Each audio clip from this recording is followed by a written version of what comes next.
So this video is going to cover the Khabib Nurmagomedov versus Tony Ferguson fight, with this video covering Tony Ferguson first, and then the next video is going to cover Khabib. So let's get into it. If you guys like this style of video, please let me know. So it's finally happening. Please, MMA gods, don't screw us over.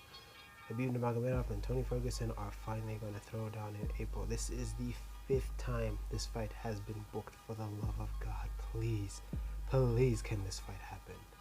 Well, now that I'm done ranting as a fan, let's get into the main purpose of this video, covering Tony Ferguson.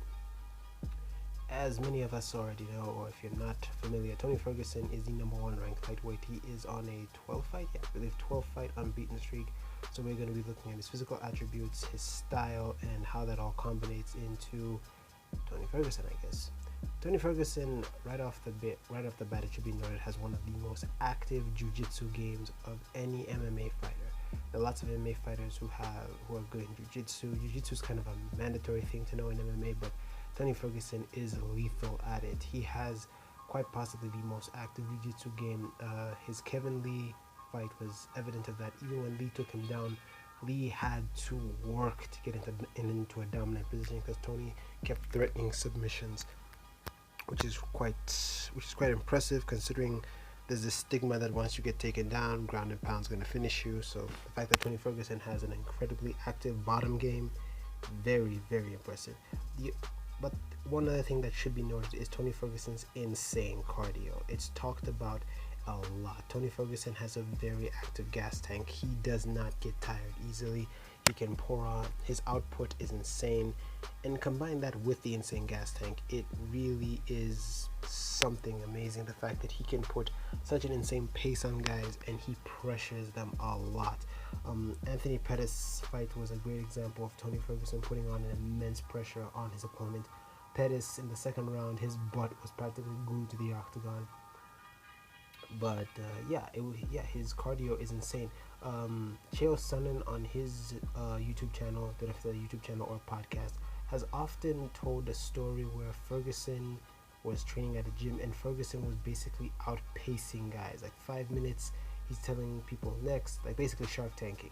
Like anyone who wants to come and spar with him, they spend 5 minutes, next person comes, and Tony Ferguson basically wore them down to exhaustion, which is rather impressive. The other thing that should be noted is Ferguson has an immense output. Like, this guy throws punches, elbows, kicks, knees. I'm pretty sure if it was allowed, he'd be throwing headbutts. But yeah, his output is insane. Anthony Pettis' fight is another good example of his output, but also the Donald Cerrone fight. When he came out in the second round, he literally, it wasn't even a pressure, it was just the output. Like, he was throwing strikes in the most unconventional manner that Cerrone, who started out as a kickboxer, he's probably seen strikes in so many different ways and styles, but even he probably wasn't expecting the ways Tony was going to be throwing strikes. Like, for every one strike that Cerrone landed, Ferguson was landing 3 or 4, which was quite incredible. What this boils down to is an insanely active, insanely well-conditioned fighter who can anywhere, and that's dangerous. He is not afraid to go to the ground. He's not afraid to stand with you. He will kick you. He will knee you.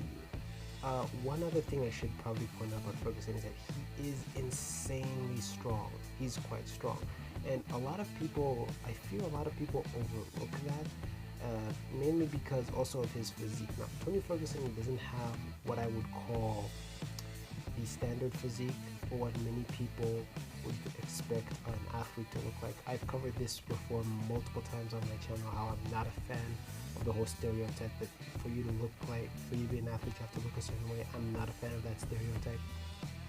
But as we all know, the internet and the majority of people always think this, and Tony Ferguson falls in that camp of people who does not look like the way someone would think an athlete should. So people would kind of underestimate him, but do not sleep on Tony Ferguson. The man is incredibly strong.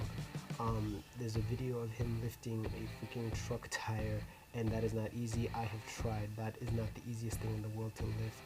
I can attest to that. But yeah, he's incredibly strong, and because of that, he's actually, again, it's difficult because one thing people seem to forget that this man actually did wrestling. He wrestled in Grand Valley, I believe. I'm not entirely sure of that, so don't quote me on that. But yeah, he has a strong wrestling background. So again, he can compete in the wrestling department. And wrestling as a whole is a very endurance-heavy sport. Like guys like Brock Lesnar, heck, even Khabib himself. Most wrestlers have insane cardio, so that's one thing to remember. So the other thing. But now we get into the meat of the concept, and that's Tony Ferguson's unusual training methods. Like whenever people think of Tony Ferguson, they think of his unusual training methods, and this guy has a ton of unusual training methods. Training with a Wing Chun dummy. For those of you who don't know, we've seen those old kung fu movies for the guy who's like throwing strikes at a wooden dummy and more or less like throwing actions like he's blocking punches. Yeah, that's a Wing Chun dummy. And Ferguson has one of those. He practices on those.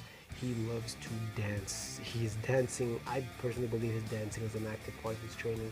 He does a lot of unusual training styles, and a lot of people are like, what the heck is this guy doing? But I personally believe there's a method to Tony Ferguson's madness. I'll cover why I feel his b-boy dancing is actually an overlooked training method at the very end. But as far as his other training methods, he loves to do this thing where when he's hitting a speed bag, he won't just hit it with his fist, he'll hit it with his elbow.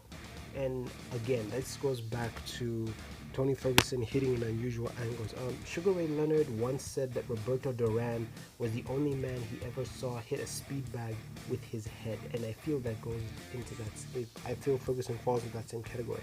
Hitting a speed bag with his elbow helps him practice striking from odd angles. It helps him strike with his elbow and practice hitting from strange angles. But yeah, Ferguson has that unusual style, and it goes hand in hand with everything he does, because he's always doing these unusual things, the way he strikes. But as I mentioned before, I would cover Tony Ferguson's breakdancing and why I feel that is an overlooked training method, because wherever Tony Ferguson goes, most of the time, he always talks about how he has this huge following from the b-boy community. And I feel one thing people overlook about breakdancing, about the way Ferguson, like his way of breakdancing, is that breakdancing is not the easiest thing in the world. If you've ever watched the movie Battle of the Year, the b-boys in that movie were doing insane moves, and one thing people overlook is that b-boy dancing requires a lot of, I guess I would call, body control. There's a lot of core control, a lot of body manipulation. There are guys who launch themselves off their hands, spin 3 times in the air, and then land on their feet. That's 1, explosive power, 2, incredible body control, and just body manipulation, because you have to tuck your feet in at the right moment. You have to spin at just the right amount and then land perfectly so that you don't hurt yourself. And that is not easy. It's not just explosive power. So the fact that Ferguson can do a lot of b-boy maneuvers is a combination, and he's not doing like crazy explosive stuff. From what I've seen, he just does a lot of, I guess I would call it, controlled b-boy stuff, like standing on his hands and maybe sliding left, sliding right. And again, that's a lot of body control. That's a lot of body manipulation. It's not easy. That requires a strong mind-body connection that not a lot of people on the planet have. And I know some people may be thinking, well, what does that have to do with combat? Again, I said at the very beginning of the video, Tony Ferguson has an active jiu-jitsu game, and I feel that his breakdancing may be an attributing factor to that. I feel that because he practices, because he actively dances, he's always dancing whenever he can, just having fun doing his b-boy, as you can see right now. To do what he does, like as a b-boy, it's not easy. It requires a sense of body control, and again, that would help you very well in jiu-jitsu, because pulling off moves in jiu-jitsu, like for example a go-go plata, isn't something that you can just practice right off the bat. You need to be flexible. You need to have the ability to say, okay, even if it's a case of you pulling your leg, you should at least be able to bring your leg close to your targeting degree so that you can pull it. So the fact that Ferguson can do all those things is a testament to how much incredible body control he has, and combined all that together, he can do amazing things, because it's a case where if he tells himself, okay, I want to move my leg, I'll move it. All these things combined make Tony Ferguson very active, very aggressive. He can take the fight any which way he like, which is quite incredible for an MMA fighter. He's an insane athlete, and I feel that This will be Khabib's toughest fight. I feel that Khabib will have to work if he wants to get out of this fight unscathed. Because if he can get out of his fight with Ferguson unscathed, that will be impressive. Not only if he wins, but if he gets out of the fight unscathed. But yeah, the next video I will be covering Khabib Nurmagomedov. So yeah, as I'll put the links to where I got these videos from. The first few videos are from Muscle Madness. I'll put the links to the specific videos, but this video is from Ferguson's open workout when he fought Anthony Pettis. I will be making a third video, hopefully the week of the fight, to cover what I feel will be the deciding factor of this fight, what I feel will really determine who's going to win the fight between him and Khabib. If you guys like this style of video, please like, share, comments. Please comment, let me know what you think of this style of video, if you guys like it, if you guys think I should go back to posting more workout videos. I have not posted a workout video in a while. I am sorry. But yeah, things have been a bit hectic. So yeah, again, let me know what you think. If you want to get the next video I'm going to post, please subscribe and hit the bell notification. Please hit the bell notification, because that is the only way YouTube will let you know when I upload a video. Once again, if you guys made it this far, thank you so much for watching. I'm in64. This is Never Stop Moving Forward, and enjoy the few seconds or minutes of this video. Peace.